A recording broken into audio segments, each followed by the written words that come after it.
आज का ये वीडियो क्लैट पीजी एस्पिरेंट्स के लिए बहुत ज्यादा इंपॉर्टेंट है बिकॉज इसमें हम लोग बहुत ही कॉम्प्रिहेंसिव तरीके से बात करेंगे कि आपको कौन से तरीके के जजमेंट्स को पढ़ना है, रिसर्च करने के टाइम पे किन जजमेंट्स को आपको ध्यान में रखना है, फोकस करना है from the point of view of CLAT PG exam की। जो एक आपका एग्जामिनर होता है जब वो पेपर बना रहा है तो उसका माइंडसेट किस तरीके से काम कर रहा है, जो आपके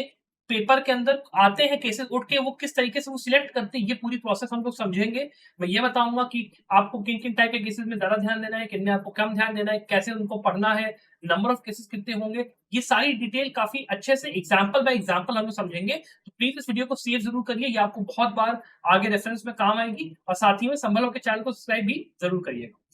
अब जो सबसे पहले टाइप का केस हमें समझ के चलना है वो है आपका एक ऐसा केस जिसमें एक इंपॉर्टेंट सब्जेक्ट मैटर के ऊपर कोर्ट ने कोई रूलिंग या जजमेंट दी। अब जैसे मान लीजिए prevention of sexual harassment act आपका है, जो कि विशाखा वाले जजमेंट के थ्रू यहाँ पे आया था, उसमें बनाया गया था सरकार के द्वारा। उसको लेकर कोर्ट ने एक बहुत इंपॉर्टेंट बात बोल दी कि भाई जो आपके विक्टिम्स होते हैं उनको पता ही नहीं होता कि किसको आपको रिपोर्ट करना है। तो उसके लिए उन्होंने कह दिया कि जितने भी आपकी गवर्नमेंट है, स्टैट्यूटरी बॉडीज और बाकी लोग हैं, उनको जो है इंश्योर करना है कि आईसीसी यहाँ पे कॉन्स्टिट्यूट हो पॉश एक्ट के अंदर। ये उन्होंने बोलने गाइडलाइन जारी करी। अब ये जो पॉश एक्ट है, हमें ये चीज पता है कि बहुत ज्यादा इसका मतलब इम्प्लीमेंटेशन है, जो उसका एक पूरा तंत्र है वो उतना इंपॉर्टेंट नहीं है, मजबूत नहीं है। लेकिन जब इसको लेकर सुप्रीम कोर्ट को एक बहुत इंपॉर्टेंट पॉइंट ऑफ व्यू अपना रख रहा है कि ये चीज होनी चाहिए, देन हमको ये बात ऑटोमेटिकली समझ में आ जानी चाहिए कि ये जजमेंट इंपॉर्टेंट है। कोई भी ऐसी चीज ऑफ लेजिस्लेशन या फिर कोई भी ऐसा वो जो कि मान लो लाइमलाइट में नहीं है, सुप्रीम कोर्ट ने इसको एकदम से उठा के बोला कि हाँ इसमें ये चीज होनी चाहिए, हमें लगता है कि यहाँ पे लाकुना है या इसके अंदर इंप्रूवमेंट की जरूरत है, ऐसा कुछ आपको जजमेंट अगर दिखाई दे रहा है, you have to make sure कि आप ऐसे जजमेंट को जरूर से पढ़ो। बिकॉज क्लैट ऐसे जजमेंट्स को उठाता है। ये जो जजमेंट्स होते हैं ये जनरली आपको नहीं समझ में आएगा कि हाँ ये इंपॉर्टेंट किस पॉइंट ऑफ व्यू से है। लेकिन जब आप एकदम जाओगे, एकदम घुस के देखोगे ना, एकदम म्यूशिया के अंदर जब जाओगे, ना ऐसे छोटी छोटी चीजें, छोटी छोटी एक्ट्स हो गए, कोई एक बहुत ही ऐसा लॉ हो गया जिसपे बहुत सारा डिस्कोर्स यहाँ पे बातचीत नहीं चल रही है, सुप्रीम कोर्ट ने उसको उठा के उसके ऊपर कुछ एक बात बोली, you have to make sure, you have to read. ये बहुत इंपॉर्टेंट है, इसको आपको बहुत अच्छे से देखिए।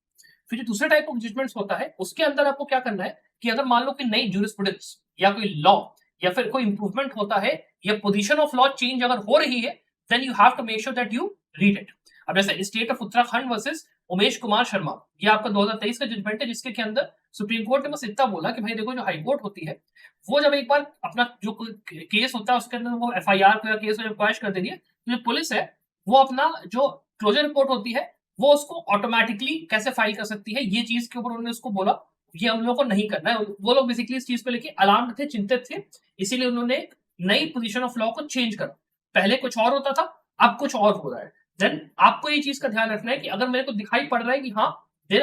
इज जैसे मान लो प्रोसीजरल लॉ सीआरपीसी की बात कर रहे हैं, या फिर मान लो हम लोग एविडेंस की बात कर रहे हैं, या सीपीसी है, सीपीसी वैसे आता नहीं है बट मान लो अगर है, एक एग्जांपल के लिए अगर आ रहा है और मुझे दिखाई पड़ा कि हाँ जो लॉ फ्लो ऑफ लॉ है, फ्लो ऑफ लॉ चेंज हो रहा है, ठीक है, पहले कुछ होता था, अब सुप्रीम कोर्ट ने कुछ ऐसा नया बोला जिससे कि चीजें बदली है, चेंज हुई है, देन मेरे को उस लॉ को ध्यान रखना है कि हाँ ये पोजीशन चेंज हुई है और उस चीज को मेरे को नोट कर लेना है, मेरे को छोटे छोटे उसमें, मतलब इस टाइप के जो केसेस है इनको आपको देख के चलना जरूर है। ठीक है, सीआरपीसी में, एविडेंस में आपको ऐसे बहुत से केसेस मिलेंगे, इवन आपको कंपनी लॉ में हो सकता है इस तरीके के केसेस काफी छोटे छोटे मिले। ठीक है, आपको उसको नोट कर लेना है और ज्यादा मतलब उसको पढ़ो, लेकिन उसको एज अ मिसलेनियस या थोड़ा सा कम उसके इंपॉर्टेंस के साथ उसको देखो, लेकिन देख कर जरूर चलो, बिकॉज इसके ऊपर क्वेश्चन आने का बहुत अच्छा चांस यहाँ पे रहता है। एक ये टाइप का अगला होगा। इसके बाद ऐसे केसेस जो कि एक पार्ट है कॉन्टिन्यूइंग सीरीज ऑफ जजमेंट्स का। अब जैसे हम लोग को ये पता है कि TN Godavarman versus union of India एक ऐसा केस है जिसके ऊपर जो सुप्रीम कोर्ट है वो कॉन्टिन्यूअसली जो है कहती है कि ये केस हमारा चलता रहेगा। हमें जब भी लगेगा कि हमें एक नया कोई ऑर्डर पास करने की जरूरत है किसी भी पर्टिकुलर एनवायरमेंट के मैटर पे, हम इस पर्टिकुलर उसको उठाएंगे और हम उसको टेकअप करेंगे पर्टिकुलर टीएन गोदावर्मन के केस के अंदर। और इसके अंदर जो जो आपका रूलिंग आती रहती है, सुप्रीम कोर्ट कुछ भी नया बोलती है केस के अंदर प्रोसीडिंग्स में, आप बस उसको नोट डाउन कर लो। ऐसे आपके और भी केसेस हैं जहां पे इस तरीके से एक कॉन्टिन्यूअस आपको सीरीज में जजमेंट मिलते जाएंगे। इस चीज को आप अगर पढ़ के चलोगे तो आपका बहुत कहीं ना कहीं, जैसे इन्वायरमेंट लॉ में टीएन गोदावर्मन आपको पता है, और भी सब्जेक्ट्स में काफी ऐसे केसेस है, अगर आप पढ़ के चल रहे हो आपको बहुत यहाँ पे काम आसान रहेगा और आपको बहुत ज्यादा सीरियसली इसको नहीं पढ़ना है। बस जो लेटेस्ट सब्जेक्ट्स आ रही हैं उनको आप अगर देख के चलोगे then you will be very very secure कि हाँ भाई मुझे पता है कि एग्जाम के अंदर ये केस आने का चांस है, मेरे को उसका सब्जेक्ट मैटर क्या है, जो रिसेंट डेवलपमेंट है वो क्या है मेरे को पता है। तो आप जो उसके हिस्टोरिकल के अंदर पहले क्या हुआ था वो भी आप आंसर कर पाओगे, और जो अभी करंट में चल रहा है, जो पोजीशन यहाँ पे चेंज हुई वो भी आपको पता है, जो भी नया कुछ आया वो आपको पता है। अब अगर मान लो आपको थोड़ा-सा ये लग रहा है कि बहुत ज़्यादा ओवरवेलमिंग है, मैं कैसे रिसर्च करूँगा, कैसे मैं इतने सारे केसेस को पढ़ूँगा, कहाँ से मेरे को स्टडी मटेरियल मिल सकता है, तो आपके लिए एक बहुत ही अच्छा ऑप्शन है संभव लॉ के अंदर आप आ जाओ। ना सिर्फ क्लैट पीजी बल्कि इसके जैसे और भी आपके जो एग्ज़ाम्स है सीवीटी का, आईआईटी खड़गपुर का,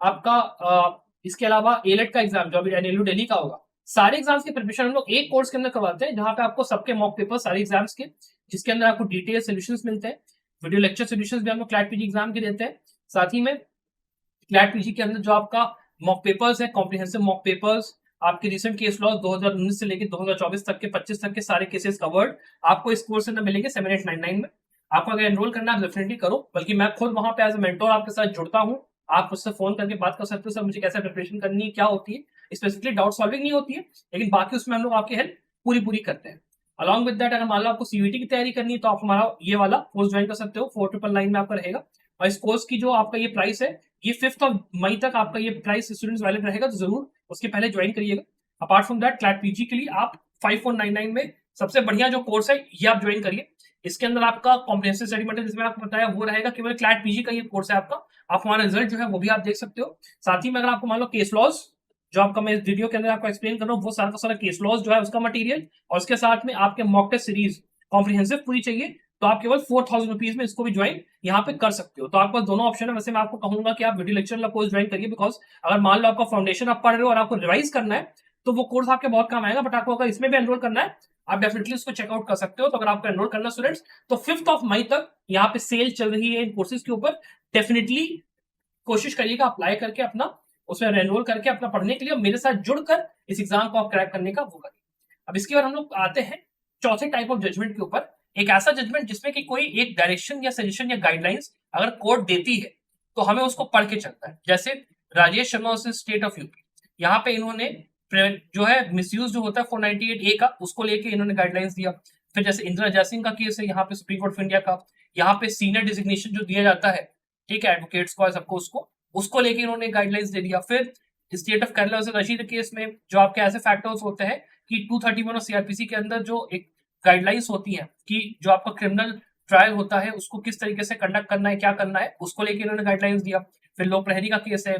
देवूजी नायर का केस है। ये जो आपके केसेस है, इनके अंदर चाहे सीआरपीसी हो, चाहे आपका कॉन्स्टिट्यूशनल लॉ हो, चाहे आपका आईपीसी हो, चाहे कोई भी आपका ऐसा सब्जेक्ट है जिसके के अंदर कॉन्स्टेंटली यहाँ पे बातें होती रहती है, डेवलपमेंट होता रहता है, वो आपको देख के चलने की सजेशन दिया, गाइडलाइंस दिया, कुछ भी दिया, उसको आपने पकड़ा, उन गाइडलाइंस को आपने एक ग्लांस में नोट कर लिया अपने कॉपी में, और आप आगे बढ़ गए। बहुत ज्यादा सीरियसली आपको उसको नहीं पढ़ना है, बिकॉज ये भी जो आपका केसेस है ये बहुत ज्यादा इन नंबर होते हैं। जैसे कि आपके इसके पहले वाले भी जो केसेस थे वो भी काफी इन नंबर थे,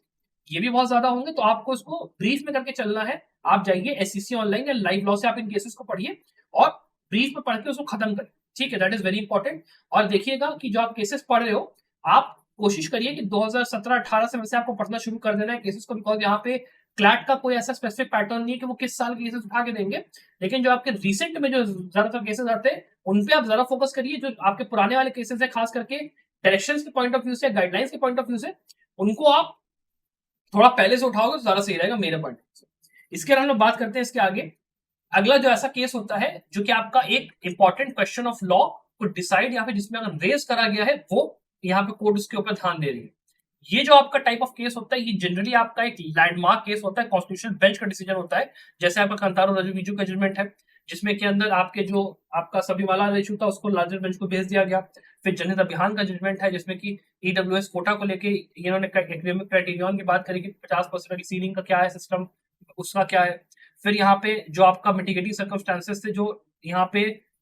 डेथ इंपोज की जाए थी कैपिटल पनिशमेंट वाली, उसको लेके एक बहुत ही इंपॉर्टेंट जजमेंट था। उसको लेके जब इनको रेफरेंस यहाँ पास करा, या फिर जो आपके और केसेस हैं जो आपके लैंडमार्क है 5 जज 7 जज वाले, जितने आपके केसेस हैं, इन सबको आपको पढ़ के जाना है। These cases are very very important and make sure कि आप इन केसेस को डिटेल में पढ़ो। ना सिर्फ इन केसेस के आप मान लो एससी ऑब्जर्वर पे जाते हो वहां से ब्रीफ इनका देखते हो, आप ये भी कोशिश करिए कि आप इन केसेस के जजमेंट्स को भी खोल के एक बार देखिए कि कोर्ट ने क्या क्या रीजन दिया कि आपने उसको रेफरेंस में कैसे डाल दिया, या आपने जजमेंट दिया उसके पीछे का मेरिट क्या है, या फिर उसके अंदर जो कमेंट्री करी गई है उसके अंदर क्या चीजें दी हुई है। That is very very important. ठीक है, और इसको आपको डिटेल में पढ़ना है, ये बात ध्यान रखिएगा। लैंडमार्क केसेस होते हैं ये सारे के सारे इंपॉर्टेंट क्वेश्चन वाले, इनको आपको डिटेल में पढ़ना है, अच्छे से पढ़ना है, बिकॉज हर साल 4 से 5 केसेस ऐसे पूछे ही जाते हैं, और इनमें से कम 15 से लेकर 20 नंबर का सीधे सीधे क्लैट करना क्वेश्चन आता है directly from the case itself. तो these are type of judgement जो कि आपको याद से पढ़ते हैं।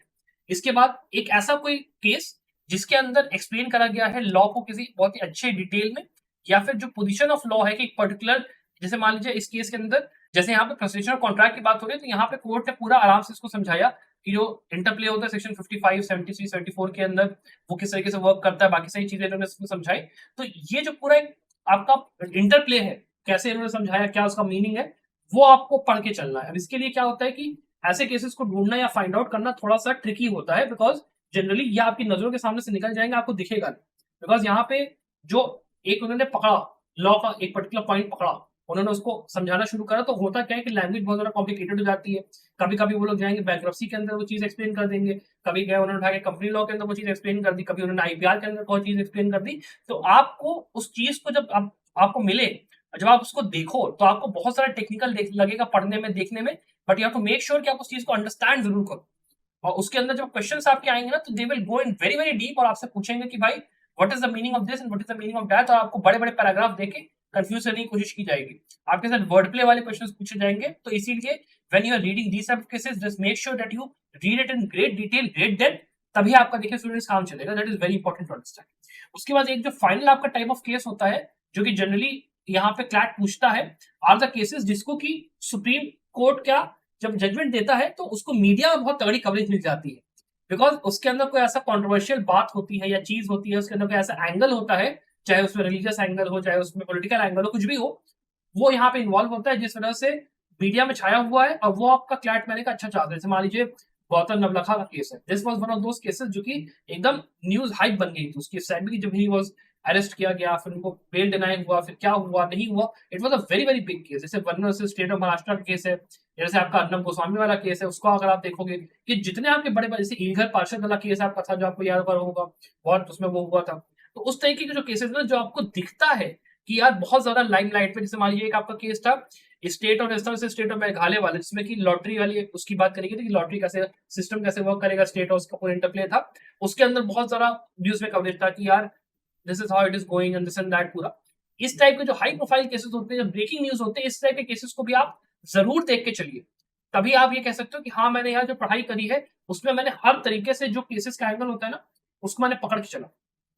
अब आपको ये लग रहा होगा कि सर ये मैं आइडेंटिफाई कैसे करूंगा कि ये केस ऐसा है या फिर ये केस ऐसा है, तो मैं आपको ये कहूंगा कि देखिए ये जो वीडियो है इसके अंदर जो मैंने प्रोसेस समझाई है, इट इज नॉट परफेक्ट। ऐसा नहीं है कि आपको लकुना ना मिले, हो सकता है आप मुझसे बोल सकते हो कि सर ये भी एक टाइप ऑफ केस है जो कि आ सकता है, then I am open to, आप मुझे कमेंट्स नीचे बताओ कि आप इस प्रोसेस को कैसे खुद भी इंप्रूव कर सकते हो। बट मेरे यहाँ पे जब मैं स्टूडेंट्स को गाइड करता हूँ, मैं पढ़ाता हूँ, तब मेरा ये प्रोसेस रहता है कि मैं इस तरीके से केसेस को एक्सप्लेन करूँ कि हाँ आप इस तरह के केसेस को पढ़िए, और इसके अंदर आप 99% तक श्योर हो सकते हो कि हाँ आपने अगर इस टाइप के केसेस को पकड़ के पढ़ लिया एक बार, तो आपका जो एग्जाम है उसकी तैयारी आपकी बहुत ज्यादा सॉलिड हो गई है। तो इसको उसी हिसाब से आप लेके चलिए, एंड अलॉन्ग विद दैट अगर आप मान लो हमारे कोर्सेज में एनरोल करने का मन है, तो आप डेफिनेटली चेकआउट कर सकते हो। अपार्ट फ्रॉम दैट मुझे लगता है कि वीडियो आपको काफी हेल्पफुल होगी, बेनिफिशियल होगी। प्लीज मेक श्योर करिए कि आप इस टाइप के जो केसेस है उनको जरूर से पढ़े, and apart from that I wish you very very best of luck for your success. Bye.